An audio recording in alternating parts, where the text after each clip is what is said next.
kitabu cha Wafilipi sura ya 4 mstari wa 15 wa 16, ni Paulo alikuwa anawaambia Wafilipi kwamba hata tulipokuwa katika kueneza injili huko, bado walizidi watu kutuhudumia sana.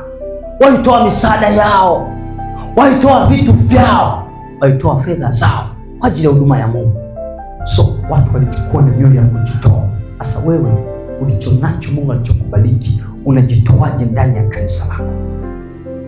So wamejenga kanisa, wamefikia hapo, umejitoa kwa kipi? So mwingine anaweza kusema hapana, mimi bana sina vyote nilivyovitaja. Nguvu huna.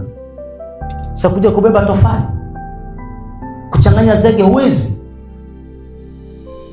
Kubeba tofali huwezi. Si mje mko wawili, anabeba huku mwingine anabeba huku, mnapandisha juu, wanajenga. Ni utumishi pia. Anayekutazama anakuona stahili. Unajua watu wengi hawajui matendo yanahubiri zaidi ya maneno. So unapojitoa, watu wakaona, wengine wapandia roho ya kujitoa. So utajikuta mwingine anajitoa tu kwa sababu anaona wengine wanajitoa na anabarikiwa. Bwana Yesu asifiwe. Bwana Yesu asifiwe. Ya mwisho, nawezaje kumtumikia Mungu kupitia fedha? Naweza kumtumikia Mungu kupitia fedha kwa haki na uaminifu. Kwa haki na uaminifu. So nina fedha, namtumikia Mungu kupitia fedha, lakini katika haki. Haki na uaminifu. Haki na uaminifu.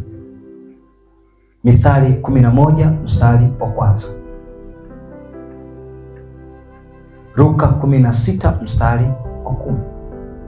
So kwenye kitabu cha Luka anasema hivi kwamba aliye mwaminifu kwa kilicho kidogo atapewa vilivyo vikubwa, na asiye mwaminifu hata kwa kile ambacho ni kidogo, hata kipewa kikubwa hataweza kufanyaje?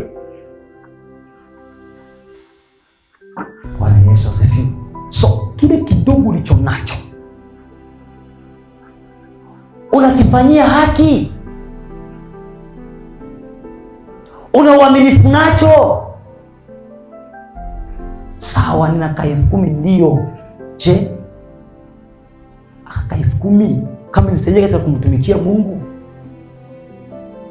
nimekatoa kasehemu ka10,000 au nimekabania